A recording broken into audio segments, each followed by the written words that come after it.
እንደዚህ ይላል ኢስማኤል አንቺ ኦርቶዶክስ ነሽ። ኢስማኤል አረብ እንደሆነ ታምኛለሽ? ወይ ኢስማኤል አረብ እንደሆነ ታምኛለሽ? መሐመድ የዘር ግንዱ ከዛ ነው የሚል መረጃ የለም።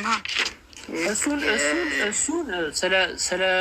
ስለ የኢስማኤል ዘር አረቦቹን ከጠየቅሻቸው አረብኛ የአረብ ታሪክ የሚያውቁ ሰዎች በደንብ ያስረዱሻል። ሆኖም ቀረ ዘሩ አቆጣጠሩን እነሱ የሚቆጥሩበት መንገድ አላቸው። ስለዛ እስከ ኪናን ድረስ ነው እንጂ ከዛ ወደ አለኝ መጽሐፍ በነገራችን ላይ እጅ ላይ እና አጋጣሚ የነቢዩ መሐመድ ታሪክ የሚያወራ ግን እና የዘር ሀረጉ የሱ የሚቆጠሩ እስከ ከናን ድረስ ነው። ከዛ በኋላ ግን የሱ የዘር ሀረግ እንደማይታወቅ ነው። ገባ? ግን እስላሚክ ምንጮች ራሱ እንደዛ ነው የሚያብራሩት። የሱ ችግር የለውም። አሁን እሱ ላይ ሳይሆን ቶፒካችን ኢስማኤል አረብ ነው ወይ? ምክንያቱም ነቢዩ መሐመድ ዘሩ ከየትም ይሁን ከየትም አረብ ነው። ቁረይሽ ነገር ነው ነቢዩ መሐመድ ግን ዞሮ ዞሮ አረብ ነው። እና አሁን ይኸውልሽ ይሄ ጂኦግራፊካል ሎኬሽኑ አሁን ያለው ነገሮች የተቀያየሩ ስለሆነ ነው እንጂ ምን እንደሆነ ታውቂያለሽ? አረብ ነው ባጭሩ። ግን ምንድነው አሁን ኢስማኤል አረብ ነው ወይ ወይስ አይደለም? በአንቺ ኦርቶዶክስ ስለሆንሽ ማለት ነው። እስማኤል መጽሐፍ ቅዱስ ላይ ማን ነው? በእኛ ይስሐቅ ነው። ይስሐቅማ እስራኤላዊ ነው እኮ። ታዲያ እስማኤል እንደ ቁርአን ነው። እንደ ቁርአን ከሄድን አረብ ነው። እኔ ግን ያው እስራኤላዊ ነው ብዬ ነው የማምነው። ለምን? ከዛ ምድር ስለሆነ የተናት እንደ መጽሐፍ ቅዱስ ከሆነ ኢስማኤል አረብ ከሆነ ኢስማኤል የሚያመልከው ማንን ነው? አላህን። እንደ ኢስማኤል የማ ልጅ ነው? የአብርሃም። አብርሃም ማንን ነው የሚያመልከው? ያህዌ።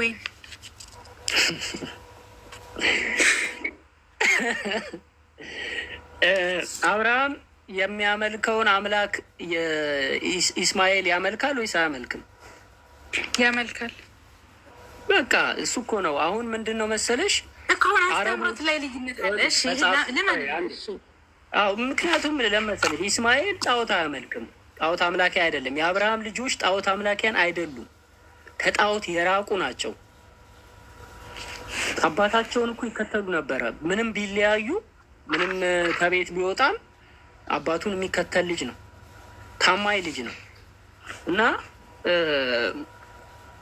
ይስሐቅም ታማኝ ልጅ ነው። ያህዌን ነው የሚያመልከው። አባቱ የሚያመልከውን አምላክ ነው የሚያመልከው። ዞሮ ዞሮ ግን አባታቸው የሚያመልከው አንድ አምላክ ነው። እሱን ነው የተከተሉት።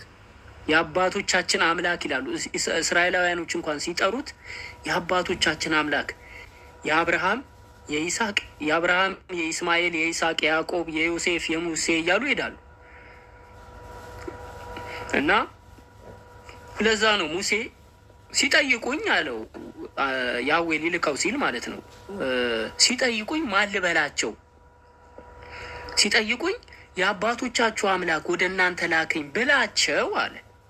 ስሙ ማን ነው ቢሉኝ ማን ልበላቸው ብሎ ጠየቀ። ደስ የሚል ጥያቄ ነው።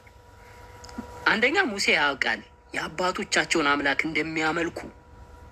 እስራኤላውያኖች ጣዖት አምልኮ በግብፅ መካከል ቢሆኑ ጣዖት አምልኮ መካከል ላይ ቢሆኑ የአባቶቻቸውን አምላክ ያስታውሳሉ፣ አይረሱም። የአባቶቻቸው አምላክ ማን ነው? የአብርሃም አምላክ ማለት ነው። አብርሃም ጣዖትን ሰብሮ የወጣው። ስለዚህ ሙሴ ምን አለ? የአባቶቻችሁ አምላክ ወደ እናንተ ላከኝ ባልኳቸው ጊዜ ስሙ ማን ነው ቢሉኝ ማን ልበላቸው ብሎ ሲጠይቅ ምን አለው? ያለና የነበረ እኔ ነኝ። በፊት ያለ እኔ ነኝ፣ አሁንም የነበርኩት እኔ ነኝ። በፊት ያለ ማለት ነው በአብርሃም ጊዜ ከአብርሃም በፊት ያለው እኔ ነኝ ሲለው ሙሴ ገባው። አየሽ፣ ለዛ ነው ያህዌ ብለው። ያህዌ የተገጣጠመ ስም ነው፣ ተገጣጥሞ ነው። ከዛ ይሄ ነው። አረቦቹ ደግሞ አብርሃምን ውጣ ያለው አምላክ እርሱ አላህ ነው ብለው ያምናሉ። እንደውም በዚህ በአይሁዶች ዘንድ ከኦሪት ዘፍጥረት 15 እስከ 21 ያለው የኢስማኤል ምዕራፍ ብለው ይጠሩታል። የኢስማኤል ምዕራፍ ኢስማኤል ቃል ኪዳን የተገባለት ከዘፍጥረት 15 ነው የሚጀምረው። ቃል ኪዳን ሲገባ ይጸልዩታል እኮ ምንድን ነው አይሁዶች ምንድን ነው ምን መሰለሽ የእነሱ ዘር ላይ ያተኮረ ስለሆነ ኦሪት መጽሐፋቸው ስለ ኢስማኤል ብዙ ነገር መናገር እንዳትጠብቂ መጽሐፍ ቅዱስ ላይ። ምክንያቱም እስራኤል እኮ የዘር ሃይማኖት ነው። እንዳትጠብቂ እንዴት ትጠብቂያለሽ? ቢኖርም እንደው ስለ ኢስማኤል ቢኖር እንኳን አይጽፉም። ይሄ አንተ መረዳት ነው። አሁን እስራኤላውያን የዘር ሃይማኖት ነው የሚል ተማመነን። አብርሃም ያመልክ የነበረው ያህዌ ነው። ከዛ የሱ ልጆች እስማኤል የሚያመልኩ የነበረው ያህዌ ነው። አብርሃም ያመልክ የነበረው አላህ እና ያህዌ ተብሎ የሚጠራውን ስም አንድ አምላክ እሱ ነው የሚያመልከው። እሺ ይሄን አመንኩ። ነብዩ መሐመድ ከዛ በኋላ ነው የመጣው አይደለ? ያው በእስማኤል የዘር ሀረግ ውስጥ ተካቶ ይቆጠራል ብላችሁ ከዛ ወዲያ ነው የእሱ ነብይነት የተነሳው። ኦኬ የነብዩ መሐመድ ባግራውንዱን ስናጠና ነብዩ መሐመድ መጀመሪያ የተነሳበት ከአረብ ምድር ነው። ያው ከሳዑዲ ከአረብ ምድር ነው የተነሳው። ሲነሳ መሰረቱ ምንድን ነው? ቤተሰቦቹ ሙሉም እንዳለ ጣዖት አምላኪ ነበሩ። የእሱ ቤተሰቦች እንዳለ ማለት ነው። እንደ አብርሃም ማለት ነው። እንደ አብርሃም። ኦኬ ቀጥይ። ጣዖት አምላኪ ነበሩ። አብርሃምም ቤተሰቦቹ ጣዖት አምላኪ ነበሩ። ቀጥይ።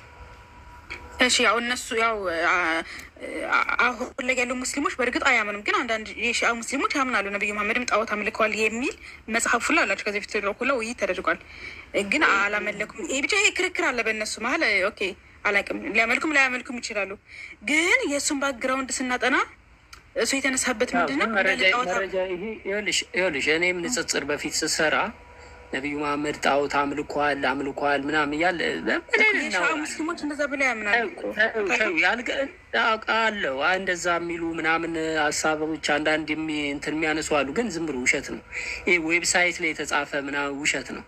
እኔ ራሱ እንደዚህ አይነት መረጃዎችን አይቼ ነበረ። እኔም በፊት ከእውነት የራቀ ነው። እሺ ቀጥይ። ያው እሺ ከዛ ነቢዩ መሐመድ ሲነሳ ወይም የመጀመሪያው ገልጠተ መለኮት ሲመጣለት በሂራው ዋሻ ውስጥ የመጀመሪያ ገልጠተ መለኮት መጣለት። አንብብ የሚል ቃል ወረደለት። ያንን ቃል ተቀበለ። ከዛ በኋላ አላህን መስበክ ጀመረ።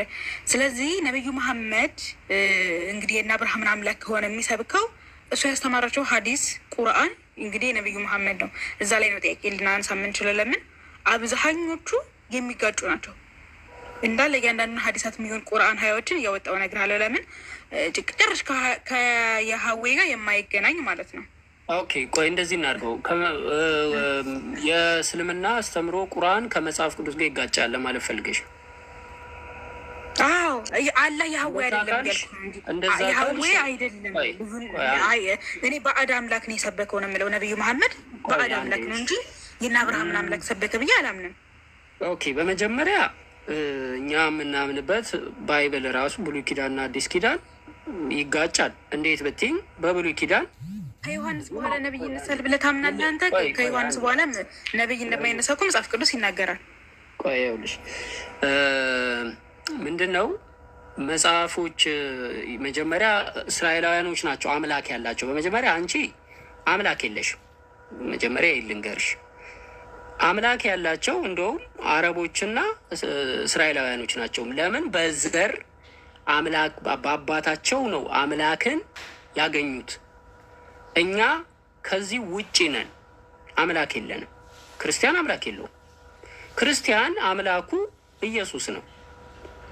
በኢየሱስ በኩል ነው እና አብንም ከኢየሱስ ጋር እኩል ፍቃድ፣ እኩል አምላክ፣ እኩል ስልጣን ተሰጥቶታል።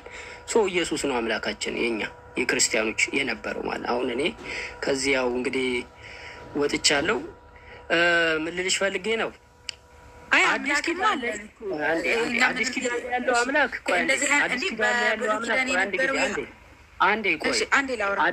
አዲስ ቆይ ልጨርሻለሁ እኮ ልለቅልሽ ነው። አዲስ ኪዳን ላይ ያለው አምላክ ምድር ላይ ወርዶ የሚያወራ ነው።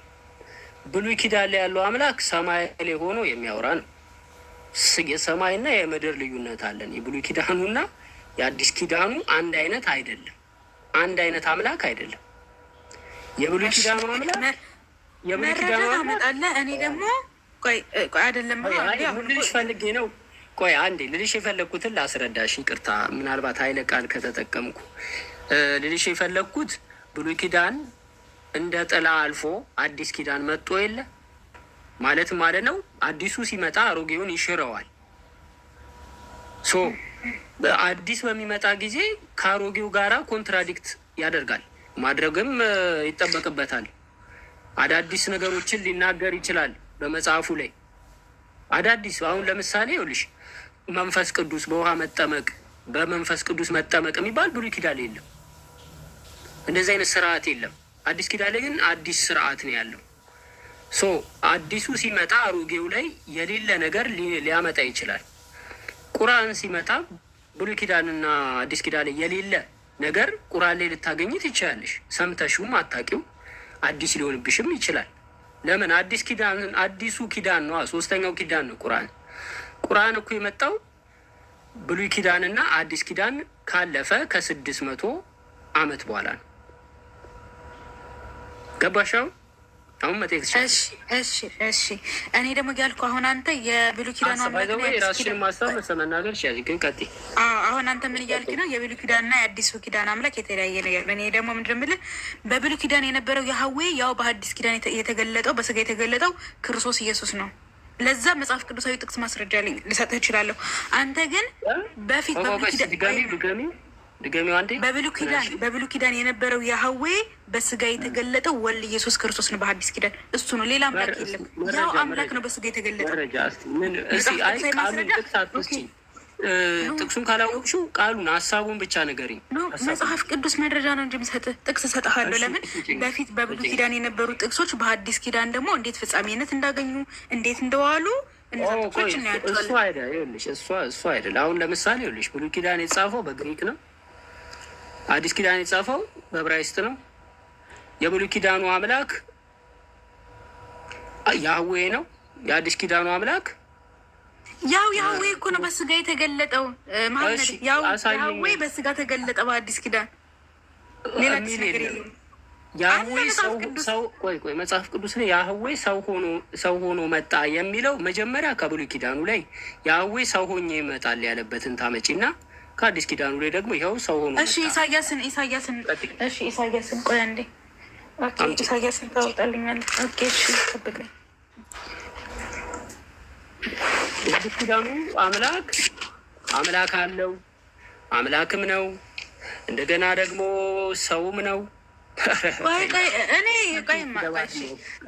ዘጸአት እሺ ላውጣ። ዘጸአት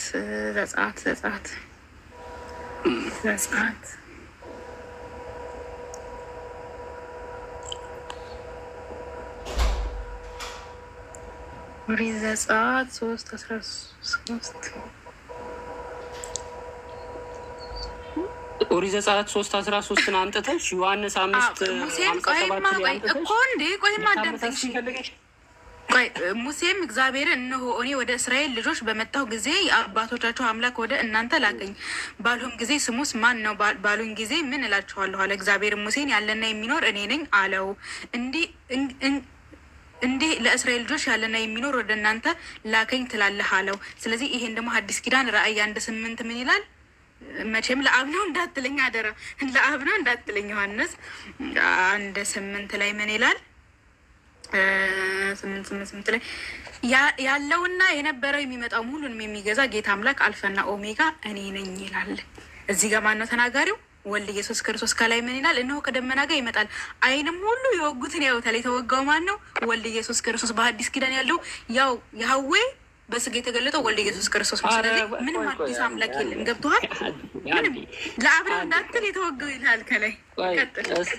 ይኸውልሽ ምን መሰለሽ፣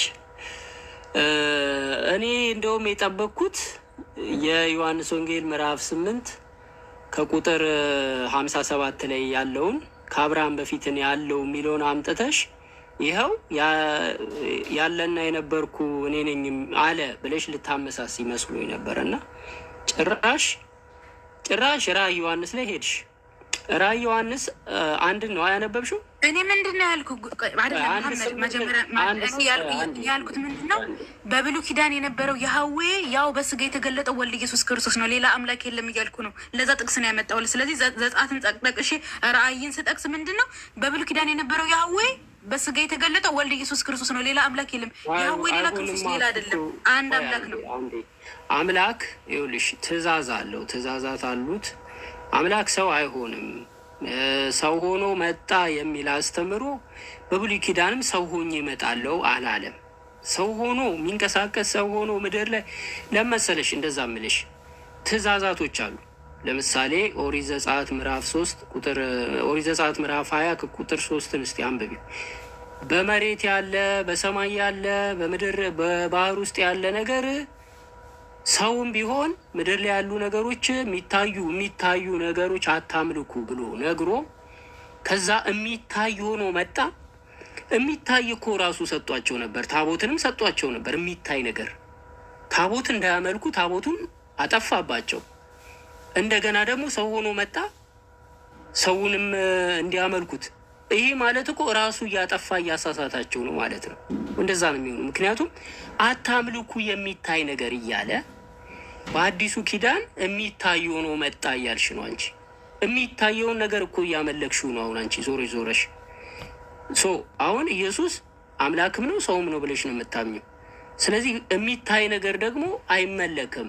አዎ ደግሞ ዮሐንስ ምን ይለናል እኮ ጉዳይ አንተ እኮ እኔ መጽሐፍ ቅዱስ ላይ ተደግፌ ነው የማወራው። አሁን እኮ ካለ መጽሐፍ እኔ የምልሽ ገብቶሻል? ይኸውልሽ ምን ይላል ዮሐንስ አንዳንድ ላይ ምን ይላል? በመጀመሪያ ቃል ነበር፣ ቃልም በእግዚአብሔር ዘንድ ነበረ፣ ቃልም ስጋ ሆነ ይልናል። ስለዚህ ኢየሱስ ክርስቶስ ሰው የሆነ አምላክ እንደሆነ ደግሞ ዮሐንስ ይነግረናል ማለት ነው። ግን እኔ የሀዌ ክርስቶስ ነው ብዬ ነው የምሞግተው። የሀዌ ክርስቶስ ነው እያልኩ ነው፣ ሌላ አምላክ አይደለም። አዲስ አምላክ ነው ስላልክ ነው። ማንሽ ቃል ይኸውልሽ ክርክር ሳይሆን እኔ ከአንቺ ጋር ለመማማር ነው። እና ክርክር ስሜታዊ ካንክ ይቅርታ አሉሽ ችግር የለውም። ምን መሰለሽ መለኮት ማለት አይታይም አይደል? ቃል አይታይም፣ ቃልም አይታይም፣ መንፈስ ቅዱስም አይታይም። ስለዚህ አምላክ አዎ ቃል አለው መንፈስም አለው። ምክንያቱም እሱ የሌለው ነገር ምድር ላይ ያለ ነገር የለም። በሰማይም በምድርም ሁሉም ነገር እርሱ አለው። አምላክ ሁሉ ነገር አለው። የሌለው ይሄ የለውም የሚባል ነገር የለም። የሌለውን አልፈጠረም። ሁሉንም ነገር ያለውን ነገር ነው የፈጠረው። ሁሉም ነገር አለው አምላክ። ግን ምንድን ነው ምን ልልሽ ፈልጌ ነው፣ አምላክ ቃሉን ነጠል ነውና አካል አደረግነው፣ መንፈሱን ነጠል ነውና አካል አደረግነው። ከዛ በኋላ ቃሉን ምድር ላይ ልክ እንዴት እንደሆነ ብቻ ምድር ላይ መጣ። ምድር መጣና ሰው ሆነ። መንፈሱ ምን ይሆናል አይታወቅም። አንዴ እርግብ ይሆናል መንፈሱ፣ አንዴ እርግብ ይሆናል፣ አንዴ ደግሞ እሳት ይሆናል።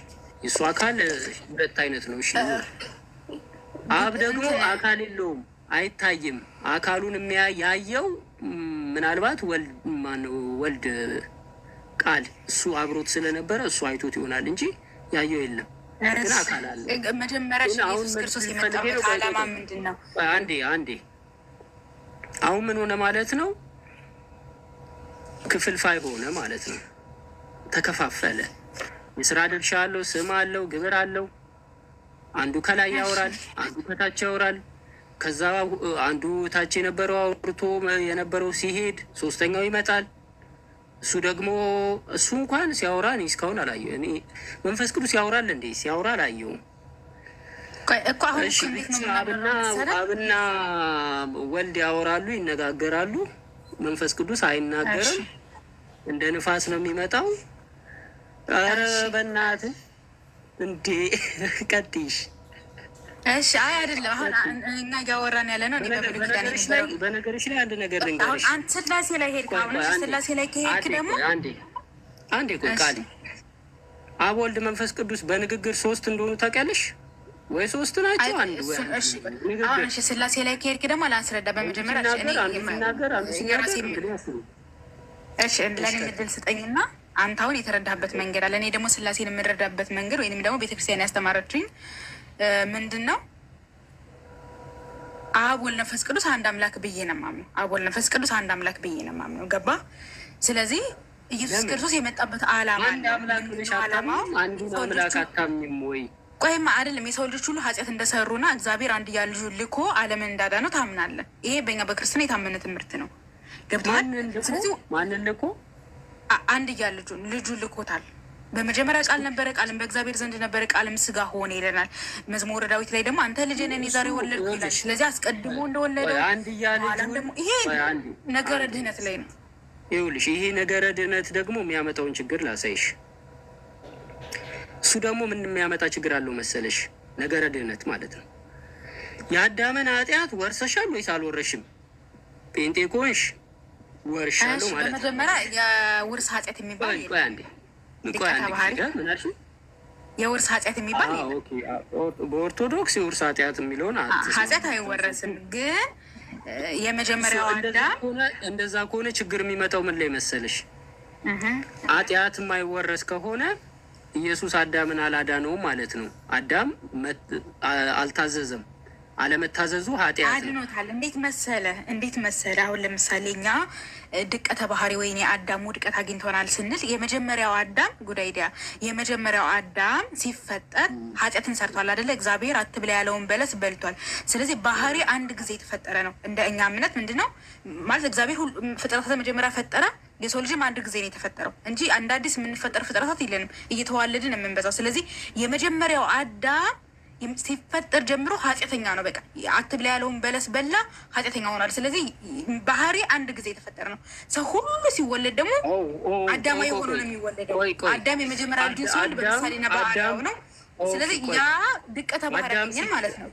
አንዴ ትንሽ ግራ ገባኝ። አዳም ሲፈጠር ከባህሪው ኃጢአተኛ ነው እያልሽ ነው? አይደለም። መጀመሪያ አዳም ሲፈጠር የመጀመሪያ ፍጥረት አይደለም። መጀመሪያ ኃጢአተኛ አይደለም። ላሳጥርልሽ እና አዳም አልታዘዘም አይደለ? አለመታዘዝ ደግሞ ዘፍጥረት ላይ እኮ ሁሉን ነገር ፈቀድኩልህ ከዚች ዛፍ ግን እንዳትበላለው። እሱ ደግሞ ምንድን ነው ነፃ ፍቃዱን ተጠቅሞ በላ። በበላ ጊዜ ምንድን ነው ኃጢአትን ሰራ፣ ወደቀ። በቃ ስለዚህ የመጀመሪያው አዳም ያ ስጋው ምንድን ነው? የወደቀ ስጋ ነው፣ የወደቀ ማንነት ነው። የሰው ልጅ ሁሉ ደግሞ ሲወለድ ምንድን ነው? አዳማዊ ነው። እኛ ስንወለድ ምንድን ነው? አዳማዊ ነን። ባህሪ አንድ ጊዜ የተፈጠረ ነው አልኩ። አንድ ጊዜ የአዳም ባህሪ ምንድን ነው? ለምሳሌ የወደቀ ነው። ስለዚህ አንድ ጊዜ አዳም ከተሳሳተ በኋላ ከወደቀ በኋላ ይቅር በለኝ ቢለው ኖሮ እግዚአብሔርን ማለት ነው ይቅር በለኝ ቢለው ኖሮ አዳም ልጆች በሙሉ ይቅር ይባሉ ነበር አይደል? ይቅርታን በዛው ቅስፈት ቢለምን እንዴ አይደለም። መጀመሪያ ልክ ያችን በበለሳት ምንድን ነው ያለው? ቆይማ ኦሪት ዘፍጥረት ስንት ነበር? አንዴ ጥቅሱን ላውጣውና በበለሳት የሞት ሞትን ትሞታለህ ብሎ ቃል ገባለት። ቃል ገባለት ልልሽ የፈለግኩት ሞት የሚባለው ነገር እስከ ዓለም ፍጻሜ ድረስ የሚቀጥል ነገር ነው። የሰው ልጆች በሙሉ ይሞታሉ። ከተነሳም በኋላ መጨረሻ ላይ ዓለም ፍርድ ተካሂዶ ምን ተብሎ ካለቀ በኋላ ሞትና ሲኦል ወደ ገሃነም እሳት ይጣላል ነው የሚለን ራዕየ ዮሐንስ። እዚህ ላይ ተስማማን። መጀመሪያ እዚህ ላይ ተስማማን። ይኸውልሽ ከአዳም ጋር የሚያመሳስለን አንድ ነገር ነው። እሱ ምንድን ነው? መሞት ነው። መሞት አይደለም፣ ሁሉም ነገር ያመሳስለናል። ኃጢአት ይኸውልሽ አዳም ኃጢአት ሰርቷል አይደለ? ኃጢአት ሰራ አዳም። ይኸውልሽ አንዴ ላስረዳሽ በደንብ እንዲገባሽ ነው። በጣም አሪፍ ነው የሀሳብ ስሚ። አዳም ኃጢአት ሰራ። አዳም ኃጢአት ሲሰራ ወዲያው ተፈረደበት። ይቅርታም አልጠየቀም። እዛው እንደሰራ ወዲያው ተፈረደበት። ከተፈረደበት በኋላ ከገነት ወጣ። ኮሜንት አታብሩ ሞዴሬተሮች፣ ኮሜንት ዝጉ። ስድድብ ነው ያለው። ቀጥል። ስድድብ ብዙም የለም አይታየኝም። እሺ ምን ልልሽ ፈልጌ ነው፣ አዳም ወዲያው ስለተፈረደበት ነው። አላመንም፣ ጥፋቱን አላመንም። መጀመሪያ እንደበላ ፍሬውን ሔዋን አሳሳተችኝ አለ። ሔዋን ደግሞ እባብ አሳሳተኝ አለች። ወዲያው እንዳጠፋ ይቅርታ አልጠየቀም። ስላልጠየቀ ቆይ አንዴ ይቅርታ ስላልጠየቀ ፍርድ ተፈረደበት። ፍርዱ ደግሞ ምንድን ነው? እንደዛ አይደለም። ቆይማ ዘፍጥረት 1:26 ምንድን ነው የሚለው? ዘፍጥረት 1:26 ላይ ምን ይላል? እግዚአብሔርን መሰለች ንፍጠር። ስለዚህ እግዚአብሔር ሰውን ሲፈጥር ምንድነው ክቡር አድርጎ ነው የፈጠረው። በአርአያውና በአምሳሉ የተዋረደ የተጣለ አይደለም የሰው ልጅ ማለት ነው። ክቡር ነው። እግዚአብሔር ይሄን ያክል ነው ያከበረ። ከዛ ዘፍጥረት 2:6 ላይ እግዚአብሔር ትእዛዝን ሰጠ። ዘፍጥረት 2:6 ላይ ነገር ግን ጉም ከምድር ትወጣ ነበር፣ የምድርም ፊት ሁሉ ታጠጣ ነበር። እግዚአብሔር ማምላክን ሰውን ከምድር አፈር አበጀው፣ በአፍንጫውም የሕይወት እስትንፋስን እፍ አለ፣ በሰውም ሕያው ነፍስ ያለው ሆነ። እግዚአብሔር አምላክን በምስራቅ በኤደን ገነትን ተከለለ፣ የፈጠረውንም ሰው ከዚያው አኖረው። እግዚአብሔር አምላክም ለማየት ደስ የሚያሰኘውን ለመብላት መልካም የሆነውን ዛፍ ሁሉ ከምድር አበቀለ፣ በገነትን መካከል የሕይወት ዛፍን መልካሙንም ክፉን የሚያሳውቀውን ዛፍ አበቀለ። እግዚአብሔር መጀመሪያ ፍጥረታትን ፈጠረ ማለት ነው። ልቀጥል። ወዝንም ገነት ያጠጣ ዘንድ ከኤደን ይወጣ ነበረ። ከዚያ እዚህ ጋር አንድ ጊዜ እግዚአብሔር መልካምና ክፉን የሚያሳውቅን ዛፍ አበቀለ አይደል? ከዛ በኋላ አበቀለ። ከዛ መልካምን ፈጠረ። 16 ላይ የሚላልሽ ልውረድ እንዳይበዛ 16 ላይ የሚላል 16 ላይ የሚላል እግዚአብሔር አምላክን ሰውን እንዲህ ብሎ አዘዘው፣ ከገነት ዛፍ ሁሉ ትበላለህ፣ ነገር ግን መልካምና ክፉን ከሚያሳውቀው ዛፍ አትብላ፣ ከእርሱ በበላህ ቀን ሞትን ትሞታለህ። ምን አለው? ከዛ በበላህ ቀን ሞትን ትሞታለህ ብለው ፈርዶበታል። አስቀድሞ ገባ፣ ሞትን ትሞታለህ አለው።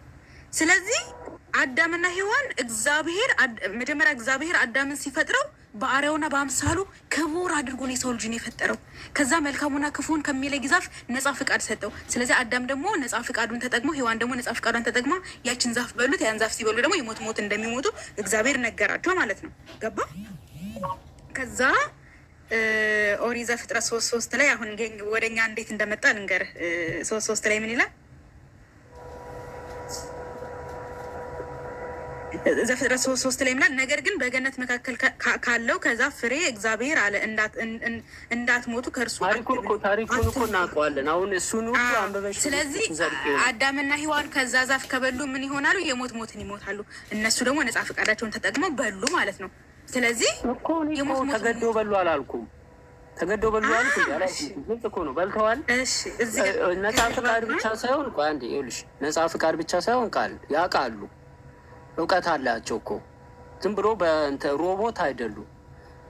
እውቀት ስላላቸው ነው ያስጠነቀቃቸው። ነግሯቸዋል። እግዚአብሔር እንዳትበሉ ሲላቸው ሲነግራቸው እኮ ስለሚያውቁ ነው። ይሄንን ብሉ ይሄን አትብሉ አላቸው። እውቀት አላቸው። ስለዚህ ምርጫ ነው። በሉ፣ አልታዘዙም። ወዲያው ደግሞ ይቅርታ አልጠየቁም። መጣ እግዚአብሔር ፈረደባቸው። የሞት ሞትን ትሞታላችሁ ብላችኋል እኮ እንዴ! እግዚአብሔር እኮ ቃሉን አያጥፍም። እዚህ ጋር ምንድን ነው የሚለው? ፍሬው ቆይ አንዴ ይኸውልሽ፣ እሱ ነገርኩሽ እኮ ፍሬውን ከበላችሁ ምን ይመጣባችኋል አላቸው። ሞት ይመጣባችኋል፣ ትሞታላችሁ አላቸው። ይሄ ነው እንግዲህ ከበላችሁ ሞት አለ ነው፣ ከበላችሁ ትሞታላችሁ። አዎ። ከዛ እዛው ቀጠል ብሎ 13 ላይ ምን ይላል? እዛው ቀጠል ብሎ እግዚአብሔርም አምላክን ሴቲቱን ይሄን ያደረግሽው ምንድን ነው አላት። ሴቲቱም አለች እባብ አሳሳተኝ በላሁ አለች። ከዛ 17 ላይ ይላል አዳምንም አለው የሚስት ቃል ሰምተሃልና ከእርሱ እንዳትበላ ከእሱ ዛፍ በልተሃል እኮ። ቆይ ልመጣልህ እኮ ነው። ኃጢአት ወደ ምድር እንዴት እንደገባ ልመጣልህ እኮ ነው። አዳምም አለው የሚስትን ቃል ሰምተሃልና ከእርሱ እንዳትበላ ካዘዙ ዛፍ በልተሃልና ምድር ከአንተ የተነሳች የተረገመች ትሁን፣ በሕይወት ዘመን ሁሉ በድካሟም ከእርሷ ጋር ትበላለህ፣ ወደ ወጣበት መሬት እስክትመለስ ድረስ በፊቱ ወዝ እንጀራን ትበላለህ፣ አፈር ነህና ወደ አፈር ትመለሳለህ። ስለዚህ እግዚአብሔር አዳምን ረገመው። ያችን በለስ ከበላ በኋላ አዳምና ሔዋን ተረገሙ። በቃ ምድር በሙሉ ተረገመች። በእነሱ ምክንያት ሞት መጣ፣ በእነሱ ምክንያት ኃጢአት መጣ፣ ሁሉ ነገር ተበላሸ ማለት ነው ከጅምሩ። ስለዚህ ዘፍጥረት 3:18 ላይ ምን ይላል? አሁን አንተ ምንም የለብንም ስላልክ ነው እስልምናው ምንም ኃጢአት የለብንም ማን ብሎ ስለሚል ማለት ነው።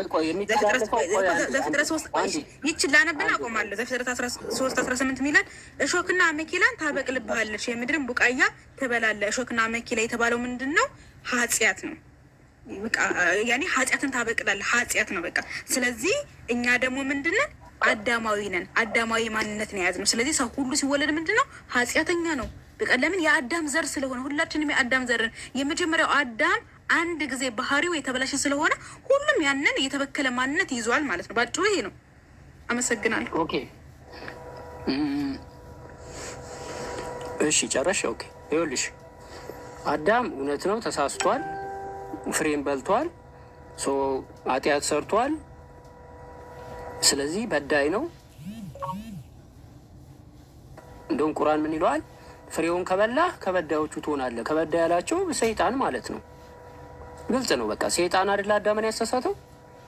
ሰይጣን ተረግሞ አይደለ ሰይጣን ወደ ምድር የወደቀው? ምድር ላይ የወደቀው እኮ ሰይጣን ተረግሞ ነው።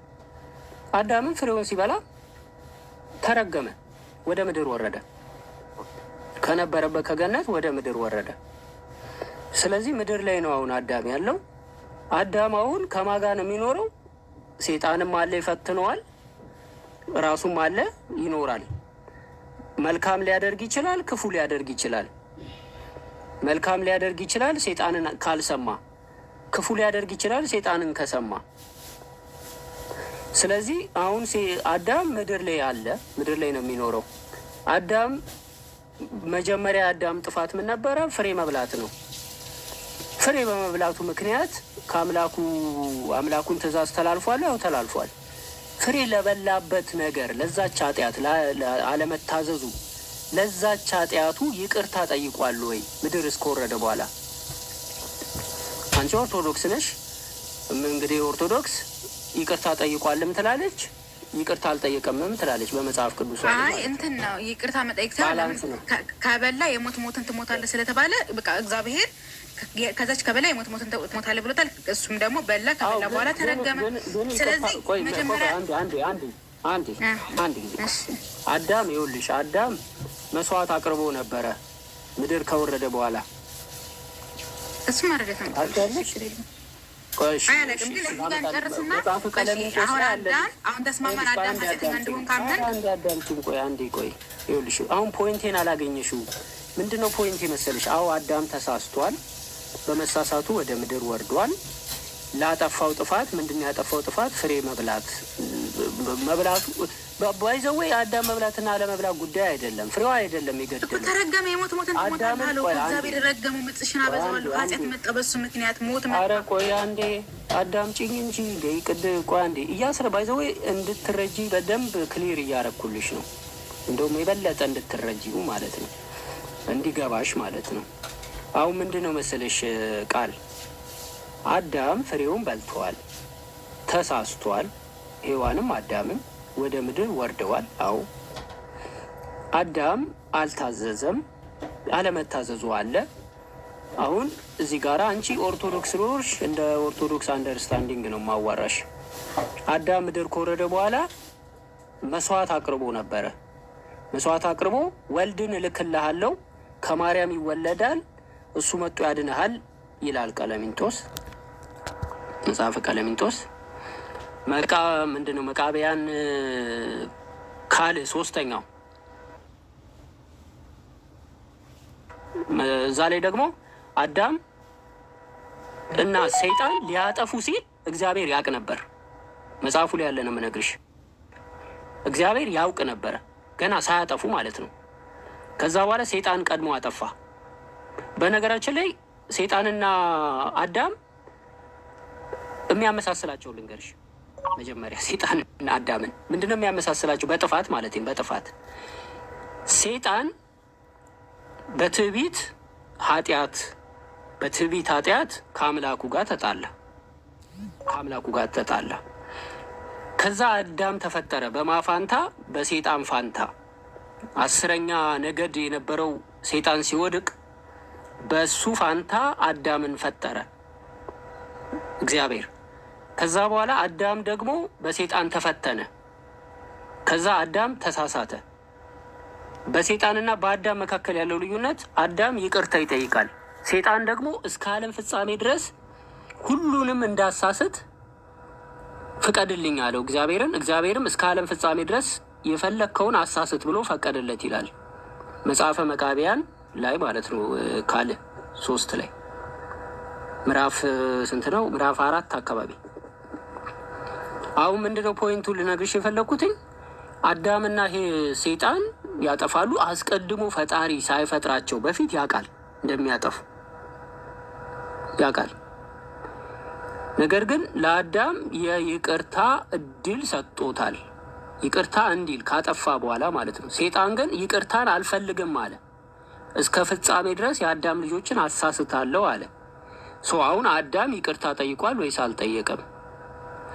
አዳም ለበላው ፍሬ ይቅርታ ጠይቋል ይላል መጽሐፍ ቅዱሱ። እግዚአብሔርም የአዳምን ይቅርታ ተቀበለው፣ ጸጸቱን ተቀበለው ይላል መጽሐፍ ቅዱስ 81 ላይ ማለት ነው። ስለዚህ አበቃ የአዳም ጉዳይ። አሁን እኛን ምንድን ነው የሚመለከተን? ምድር ላይ መጠናል፣ መልካምና ክፉ ይመለከተናል። አሁን አንቺን የሚመለከትሽ ልንገርሽ፣ ቆይ አዳምጪ። አንቺን የሚመለከትሽ ፈጣሪ ጋር እንኳን ስትሄጂ የሚጠይቅሽ መልካም አድርገሻል ወይም ክፉ አድርገሻል ብሎ ነው የሚጠይቅሽ ፈጣሪ። እንደዚህ ነበረ፣ ተላልፎብሽ ነበር፣ እንደዚህ ነበረ፣ ምድር በአንቺ በአዳም ምክንያት ተረግሟል። ሶዋት ፈጣሪ የሚጠይቅሽ መልካም ሰርተሻል ወይ ኦር ክፉ ሰርተሻል ወይ? ከሁለት እኮ ለዛ ኃጢአትማ እኮ ክርስቶስ ከፈለልን እኮ ኤፌሶን ላይ በጸጋው አዳናችኋለን እኮ። በአዳም ኃጢአት እንጠይቃለን። ኢየሱስ ከከፈለልሽ ታዲያ ለምን ይቅርታ ትጠይቂያለሽ? ለምን ሆነ ይቅርታ የምጠይቀው? ኢየሱስ ከፍሎልሽም እኮ ንስሐ ትገቢያለሽ እኮ ስታጠፊ። እንዴ ኧረ እግዚአብሔር ምስክሬ ነው። እኔ በጣም እያሳከኝ እኮ ነው ያለው። እንዴ እኛ ከዘላለም ሞት ኢየሱስ ክርስቶስ አድኖናል ብለን የምናምነው እንጂ ዛሬ ላይ ላለንበት ኃጢአት እኛ እንጠይቅም ብለን እናምናለን። ሲጀምር አሁንም አለምሰራ ኃጢአት እጠይቃለሁ። ንስሐ ገልገባው ግን ከአዳም ለመጣው ውድቀት ኢየሱስ ክርስቶስ ፍጥነት። ቆይ እዚህ ጋር በጣም ፈጠንሽ። ኢየሱስ ክርስቶስ ለኃጢአቴ ሞቶልኛል ብትይ እንኳን ኃጢአት ውስጥ ከወደቅሽ መጸጸት አለብሽ። ድጋሚ በኢየሱስ ለመጽዳት ማለት ነው። በኢየሱስ ደም ድጋሚ ለመዳን መታጠብ አለብሽ። አለበለዚያ ድህነትሽን ታጨዋለሽ።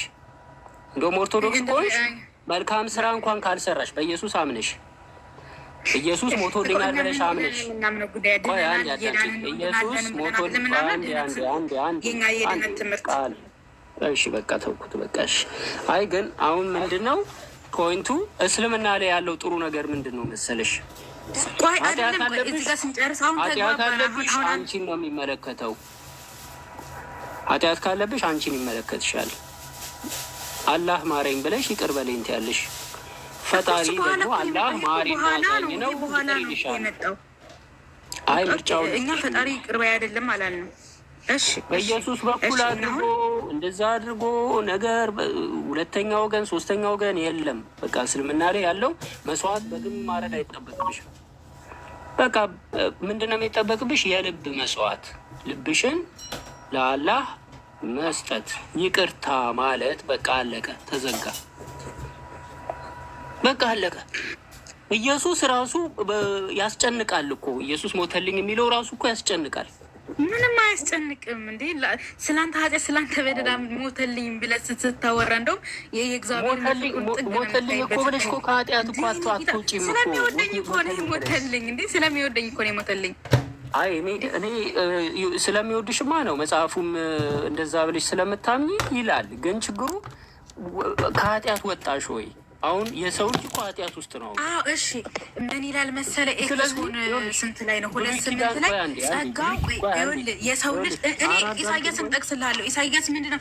ቆይ እሺ፣ አሁን አንተ ምንድን ነው ያልከው? ከዛ ኃጢአት ወጣሽ ለሚለው በመጀመሪያ ደረጃ ኢሳያስ ራሱ በትምህርቱ ምንድን ነው የሚለው? ጽድቃችን እንደ መርገም ጨርቅ ተቆጠረ ነው የሚለው። ዓለም በጨለማ ነበረች እኮ፣ ዓለም በጨለማ ነበረች። ከዛ ከድቅድቅ ጨለማ እኮ ነው ክርስቶስ ኢየሱስ ያዳነን። ከዛ ከጨለማ ውስጥ እኮ ነው። ኦኬ ካዳንሽ፣ ጨለማ ውስጥ ነበር ያለው።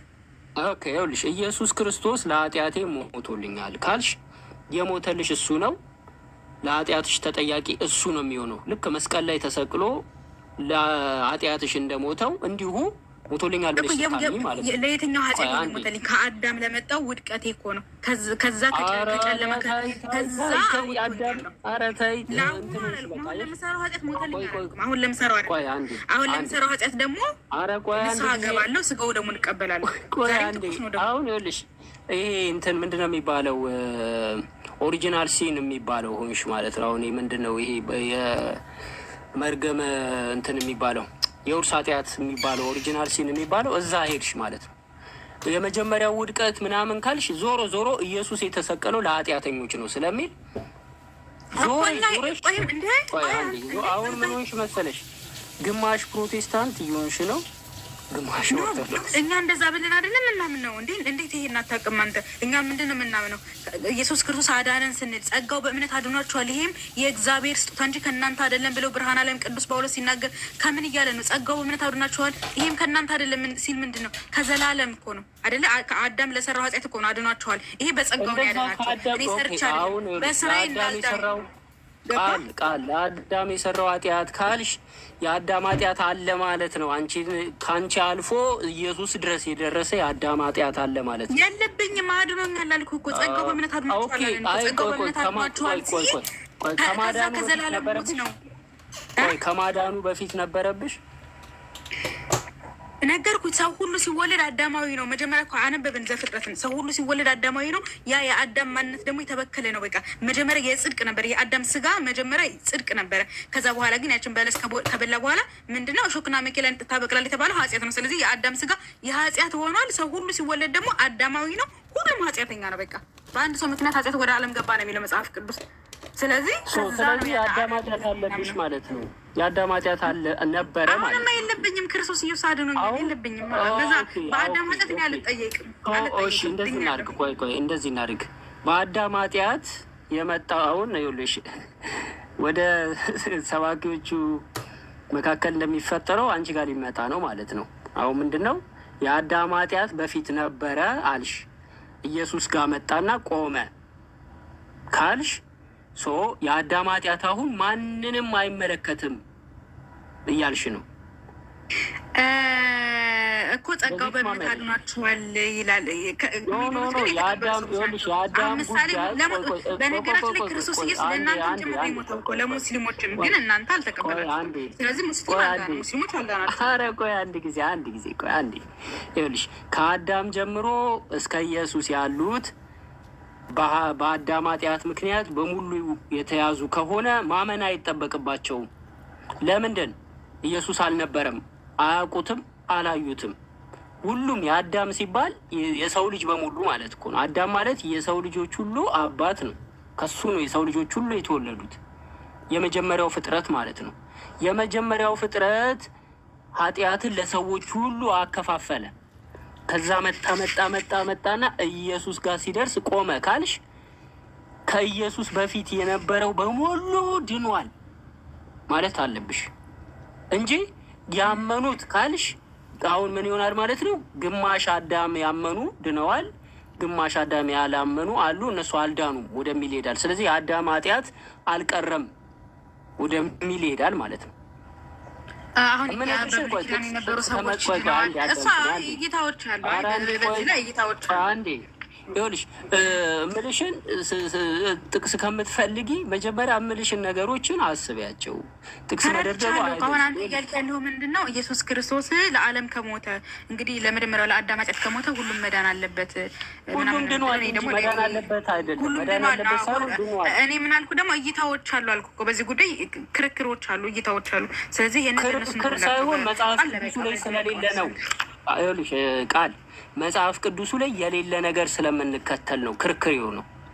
መጽሐፉ ላይ የለም እንዴ? አሁን በሙስሊም ሊቃውንት ዘንድ የሆነ ሀሳብ ተነሳ ማለት አለ የለም ማለት ነው እንዴ? አይደለም፣ እንደሱ አላልኩሽም።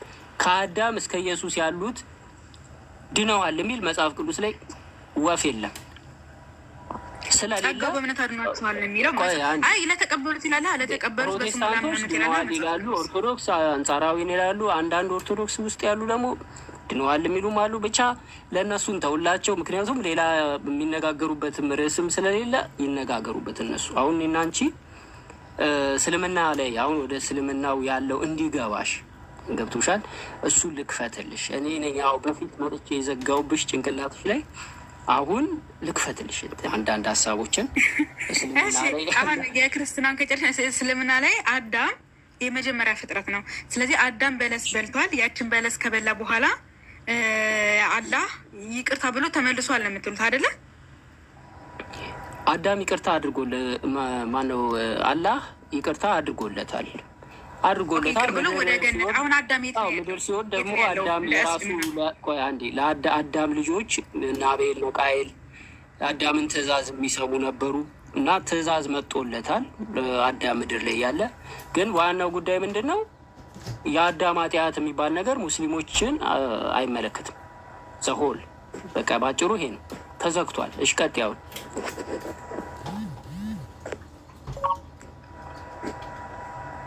ሄድሽ እንዴ? አለሁ ማለት ምን ጠይቄ የለም እኮ በቃ አዳም በለሷን በላ። በለሷን ከበላ በኋላ ኃጢአት ሰራ። ስለዚህ ይቅር ብሎ መለሰው። አሁን አዳም የት ነው ያለው? ገነት ነው ያለው። እሺ እናንተ አይመለስም። አዳም ቆይ ገነት አዳም የሚመለ ይኸውልሽ፣ መጀመሪያ አዳም ነግሬሻለሁ ቅድም ከተፈረደበት በኋላ ነው ለዛ ለያጠፋው ነገር ይቅርታ የጠየቀው። ሳይፈረድበት በፊት ቢጠይቅ ኖሮ እዛው ገነት ውስጥ ይቀር ነበር። ከተፈረደበት በኋላ ነው የጠየቀው። ስለዚህ ምድር ላይ ሞት መፈጸም አለበት። ሁሉም ነፍስ ሞትን ቀማሽ ናት ይላል እና አዳም ይሞታል። ያው የአዳም ልጆች በሙሉ መሞታቸው የማይቀር ነው። የእናንተ ሞት እንዴት ነው የመጣባቸው? አሁን ዛሬ ላይ ሴት ልጅ የምታየው ይሄ ማለት መጀመሪያ አላህ ሁሉ ነገር መልካም አድርጎ ፈጥሮት ነው ወይስ እንዴት ነው? መራ መጠማት ዛሬ ላይ ያለው ብቻ ምድር ላይ ያለው ብስቁልና መፍጋት የሚሆን ምናምን ነገር እንደኛ እርግማን ነው። እንደ እስልምና ውስጥ ምንድን ነው? እርግማን አይደለም ተፈጥሮ ነው። ይህን አሁን እነዚህ ጥያቄዎች ዲፕሊ በኮንፊደንስ ልመልስልሽ አልችልም። ምክንያቱም በጣም ዲፕሊ አንደርስታንዲንጎች ያላቸው ሰዎች ሊመልሱልሽ ይችላሉ። ምክንያቱም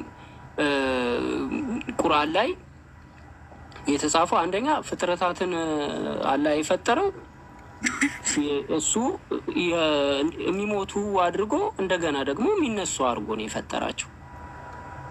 ማንም አዳም እኮ መልካምና ክፉን የሚያሳውቅ ፍሬ ቢበላም ባይበላም ሕግ ሆነች እንጂ ፍሬዋ ትእዛዝ ሆነች እንጂ ፍሬዋ ፈጣሪ ፍሬውን ባይበላም ሊገለው ይችላል። በህይወትም ይኸው አድርጎ ሊያኖረው ይችላል። ፍጥረታቶች በሙሉ የተፈጠሩበት ማለት ነው። ግን ሞት አለ፣ በኋላ ትንሣኤ አለ።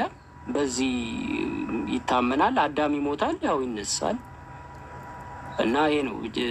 ግን ዲቴል ዲፕሊ ሰዎች ያስረዱሻል። አንድ ሰው አስገባልሽ እና ምናልባት ይሄ በጣም ወሳኝ ጥያቄ ከሆነ ሊነግሩሻል። ይህን ያላስፈላጊ ለምን አሁን በእኛ ምን ብለን የምናምነው ጉዳይ ዲያ ሁሉም ነገር ታውቃለህ፣ በክርስትና መልካም ተደርጎ ነው የፈጠረው። አዳም ካጠፋ በኋላ ግን ሁሉም ነገር እርግማን ሆነ። ስለዚህ በእስልምናው ደግሞ ያ ነገር እንዴት ነው እርግማን ነው? ለምሳሌ ምድር ላይ ያለው መበሳቀ ምድር በአዳም ምክንያት ተረግማለች አይደል? ምድር በአዳም ምክንያት ተረግማለች። ዛሬ ላይ የምንሰራው የምንፈጋው ሁላ ከአዳም የመጣ ነገር ነው። በቃ ጥረህ ግረህ ትበላለህ ወደ አፈር እስክትመለስ ድረስ ምናምን የሚል እርግማን አለ። እንስሳቶችም ተረግመዋል አይደል? አዳም ሲወጣ አብረው ወጥተዋል፣ ተረግመዋል። እንስሳት ተረገመ የሚል አላውቅም። በቃ አታውቂም። ካላወቅሽ እንግዲህ ምን ይደረጋል? ምክንያቱም ለምሳሌ ይኸውልሽ የበግ መስዋዕት ይደረጋል በብሉይ ኪዳን ንጹህ በግ። እሱ ሌላ ነው። እንስሳቶቹ ከተረገሙ የሰዎችን ኃጢአት እኮ በግ ነበረ ብሉይ ኪዳን እንትና ደም ሳይፈስ የኃጢአት ስርየት የለም። ምንድን የሚለን ብርሃን ዓለም ቅዱስ ጳውሎስ ደም ሳይፈስ የኃጢአት ስርየት የለም። ስለዚህ በብሉይ ኪዳን በጉ ከተረገመ በጉ ከተረገመ የበጉ ደም እንዴት ሰዎችን ኃጢአት በጉ ተረገመ የሚል የለም። ይሄ የብሉይ ኪዳን ሕግ ነው። እንስሳቶች ምድርም ተረግማለች በአዳም ምክንያት። እንስሳውም፣ ሰውም፣ ምድሩም፣ ድንጋዩም፣ ሰማዩም፣ ምኑም ምድር ላይ ያለው በሙሉ እኮ ተረግሟል እኮ። እንስሳቶች ይሞታሉ። በማ ምክንያት ነው የሚሞቱት?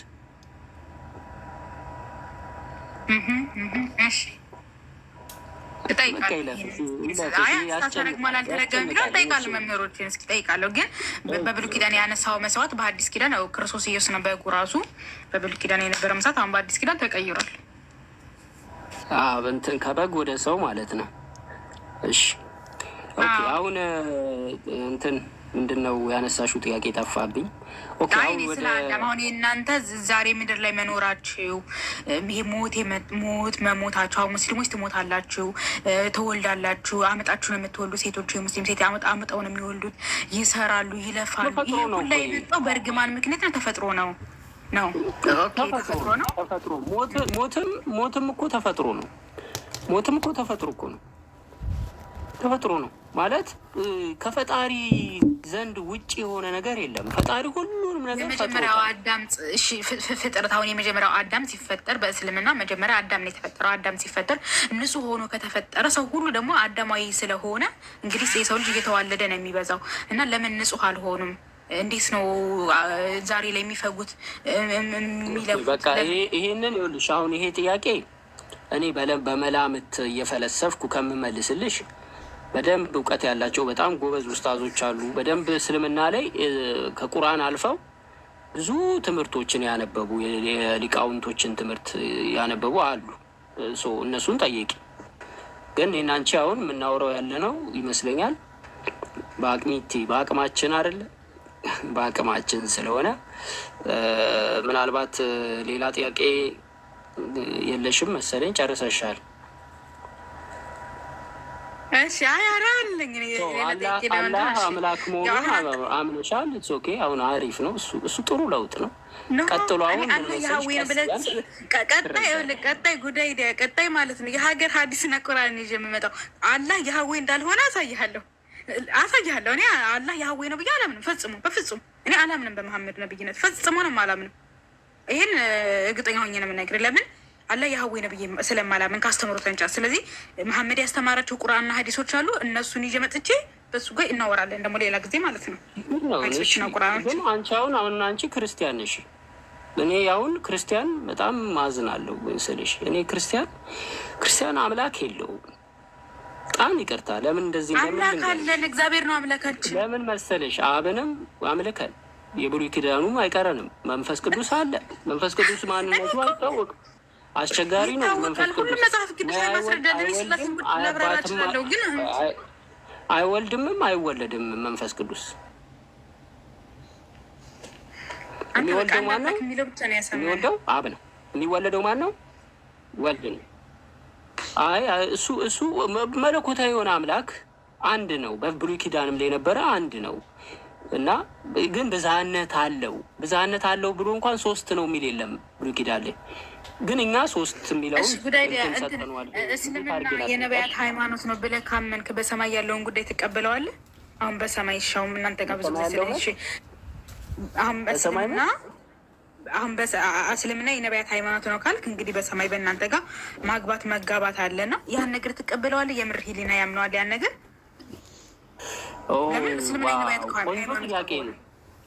ኦኬ ያው ብዙ ሰዎች እንደውም ሚስት ፈልገ ነው እስልምና ሊሄድከውም እያሉኝ ስለሆነ አጋጣሚ በጣም ተገጣጠምን። ኦኬ ልመልስልሽ። ምድር ያለ ነገር ቋሚ ነው ወይስ ጊዜያዊ ነው? ጊዜያዊ ነው። ለምሳሌ ቀኑ ሙሉ መተኛ ትችያለሽ? አዎ ስራ ከሌለኝ ልተኛ እችላለሁ። ስራ ከሌለሽ ልተኛ ትችያለሽ። እሺ አንድ ሳምንት ሙሉ መተኛ ትችያለሽ? አልችልም። አልችልም። ጤነኛ ከሆንኩ አልችልም። ካመመኝ ሁሉም ነገር ጊዜያዊ ነው። ምግብ ትበያለሽ፣ ትራቢያለሽ፣ የሆነ ብተኝ ትነሻለሽ። የምታደርጊያቸው ነገሮች በሙሉ አንዲትም ነገር ሳትቀር ጊዜያዊ ነው። ኦኬ አሁን ይህን ገልብጬ ደግሞ ልንገርሽ።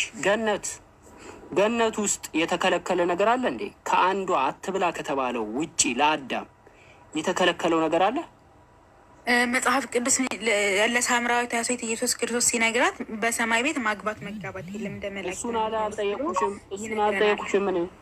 አልጠየኩሽም። ገነት ውስጥ ማለት ይኸውልሽ፣ ገነትና ምድር ልዩነቱ ምን እንደሆነ ታውቂያለሽ? እዚህ ምድር ላይ ሁሉ ነገር ጊዜያዊ ነው። ገነት የሚባለው ነገር ግን ሁሉም ነገር ዘላለማዊ ነው። የፈለግሽው ነገር የሚሟላበት ነው። እዚህ ምድር ላይ ያለው ነገር የፈለግሽው ነገር አይሟላም፣ የተከለከለ ነው። የምታገኙ ነገር ሁሉ ውስን ነው። የፈለገ ነገር ብታገኝ ውስን ነው። የምትኖሪው እድሜ ውስን ነው። ምንድነው ገነት የሚባለው ቦታ ላይ ስትሄጂ ግን ውስን የሚባል ነገር የለም። ሁሉም ነገር የተፈቀደ ነው። ለምሳሌ ምድር ላይ ትራቢያለሽ፣ ገነት ውስጥ አትራቢም። እንደውም መጽሐፍ ቅዱስ ምን ይላል? አይራቡም አይጠሙም ይላል። ወደፊት መራብ የለም፣ መጠማት የለም፣ ሀዘን የለም፣ ጭንቀት የለም፣ በሽታ የለም፣ ስቃይ የለም። ሁሉም ነገር የተሟላ ነው። እንደውም ይኸውልሽ ምድር ላይ አሁን እዚህ አልበቃኝም ነው ህይወት፣ አይበቃም አልበቃኝም ነው ህይወት። ገነት ውስጥ ደግሞ አይበቃኝም የምትዩ ነገር የለም። ሁሉም ነገር ይሰጥሻል፣ ሁሉም ነገር ይደረግልሻል፣ ሁሉም ነገር ይደረግልሻል። ከነዚህ ነገሮች አንዱ ደግሞ የሰው ልጅ ፍላጎት ሴት አለ፣ ወንድ አለ። ሴት ካለ ወንድ ካለ ወንድ ምን አይነት ፍላጎት ነው ያለው? ሴት ነው ፍላጎቱ። ምክንያቱም የተፈጠረው በዛ ወንድና ሴት ሆኖ ነው የተፈጠረው። አጋር ይፈልጋል ማለት ሴት ያስፈልገዋል። ወንድ ያለ ሴት መኖር አይችልም። ወንድ ወይ ገዳም ካልገባ በስተቀር ማለት ነው። እና ምድር ላይ ያለው ነገር በገነት ውስጥ የፈለግሽውን ያህል ይፈቀድልሻል። ግን እስቲ ግቢ ይዛ ነው። አሁን እኮ ብዙ ጊዜ ሰዎች የሚያነሱት ጥያቄ እንዴት ነው 72 ሚስት ገነት ውስጥ ምናምን የሚሉ ሰዎች፣ እስቲ ግባ መጀመሪያ ገነት ትገባለህ ወይ ነው። ትገባለህ ወይ? እዛ ከገባ በኋላ ፈጣሪ ምድር የከለከለን ነገር ሁሉ አብዝቶ 72 ይገርማል እንዴ? ከ72 እጥፍ አብዝቶ ሊሰጥ ይችላል። አምላክ ነዋ፣ ፈጣሪ ነው። የፈለግከው ነገር ይሟላልሃል። የተከለከልከው ነገር በሙሉ ይፈቀድልሃል። ይሄ ነው ገነት ማለት እኮ። ገነት ማለት የምድር ተቃራኒ ማለት እኮ ነው። ምድር ላይ የተከለከለ ነገር ገነት ውስጥ ይፈቀዳል። ይሄ ነው። አዳም ሁሉ ተፈቅዶለት ነበረ እኮ። እሺ ህግ አሁን እኮ እኔ ያነሳሁት ምንድነው? እሺ ግን አሁን ሲመለስ አዳም ወደ ገነት ሲመለስ አንድ ያስጨርሽ፣ ወደ ገነት ሲመለስ አዳም ሁሉ ነገር ይፈቀድለታል ነው። ስለዚህ ምንም የሚገርም ነገር የለውም። እሺ ቀጥይ። አሁን ጨርሻለሁ። እሺ አሁን አንተ ምን አልክ? 72ቱንም አምነህበታል ማለት ነው። ስለዚህ አንተ በሰማይ ጀነት ከገባ 72 እንደምታገኝ ይሄን ነገር አምነህበት ነው የሄድከው። ከቀደሙት ነቢያት አሁን እስልምና የነቢያት ሃይማኖት ነው ስለምትል ማለት ነው። ከቀደሙት ነቢያት የምር ከሞት በኋላ ስላለው ህይወት በሰማይ 72 ታገባላችሁ፣ ድንግልናቸው እየተበጠሰ ድንግልናቸው ይመለሳል ብሎ ያስተማረ ነብይ አለ ወይ? ከመሐመድ ውጭ እንደዛ ብሎ ያስተማረ ነብይ አለ? ብዙ ሀዲሳት አሉ። በነገራችን ላይ ቆይማ እሺ ልጨርስ፣ ሀሳቤን ልጨርስ። በጀነት ውስጥ በየግርጌው እኮ እዚሁ ላይ አይደለም፣ ሌላ ሀዲሳት ናቸው። ለምን በግራና በቀኝ ይቆማሉ ሴቶቹ፣ ከዛ ወንዱ መቶ ሴክስ ያደርጋቸዋል ምናምን አይነት ነገር፣ ከዛ ሴክስ ያደርጋቸዋል፣ ከዛ ደግሞ እርስ በርሳቸው አይተያዩ ምናምን የሚል ሀዲስ አለ። ርቀቱ እንደዚህ ብሎ የምር እንደዚህ ብሎ ያስተማረ ነብይ አለ ወይ? ኢሳያስ ነው? ሙሴ ነው? አብርሃም ነው? የትኛው ነብይ ነው እንደዛ ብሎ ያስተማረ? በገነት 72 ታገኛለህ። እነዛ ሴቶች ደግሞ ድንግልናቸው እየተበጠሰ ድንግልናቸው ይመለሳል ምናምን ብሎ ያስተማረ ነብይ አለ ወይ? ከነ ሙሴ ከነ አብርሃም ጥቀስልኝ። እንደዛ ብሎ ያስተማረ ልክ መሐመድ እንዳስተማረው ማለት ነው። ነብዩ መሐመድ ብቻና ብቻ ነው ይሄንን ያስተማረው ብዬ ነው የማምነው እኔ። እና የነቢያት ሃይማኖት ነው ካልክ ይሄን መልስልኝ። ኦኬ በመጀመሪያ መጽሐፍ ቅዱስ ላይ ብሉይ ኪዳን ላይ ገነት ስለ ገነት የሚወራ ምንም ነገር የለም። ገነትን እና ሲኦልን ከምድር በታች ብሎ መጽሐፍ ቅዱስ ይገልጸዋል። ብሉይ ኪዳን መረጃ ጥቀሽ እያሉኝ ለሙስሊሞች አንዴ መረጃ ልስጥ። መረጃ እያሉኝ ነው። በኋላ ያው ሀሳብ ይሰጡበታል። በኋላ ገብተው ያዙ መዝግቡ። አይደለም እኔ ሀዲስ ቁጥሩን ልንገራቸው እነሱ ገብተውና እሺ ከዛ ታብራራለህ። አይደለም መረጃ እያሉ ኮሜንት እየጻፉ ነው። እና ሀዲስ ቁጥር ስሙን ብቻ ነው የምነግራቸው። ስሙን ብቻ ነው የምነግራቸው። ስሙን ብቻ ልንገራቸው እና እንትን እሺ ያዙ ሙስሊሞች ያዙ። ሳያል ቡሃሪ 4879 ሳያል ቡሃሪ 4879 ሴቶች በግራና በቀኝ እንደሚቆሙ እንደገና ደግሞ ጃርማትሪ ቆይማ ጃልማት የሚባላል አለ እንዴ? አልተርሚዲ ማለት ነው። አልተርሚዲ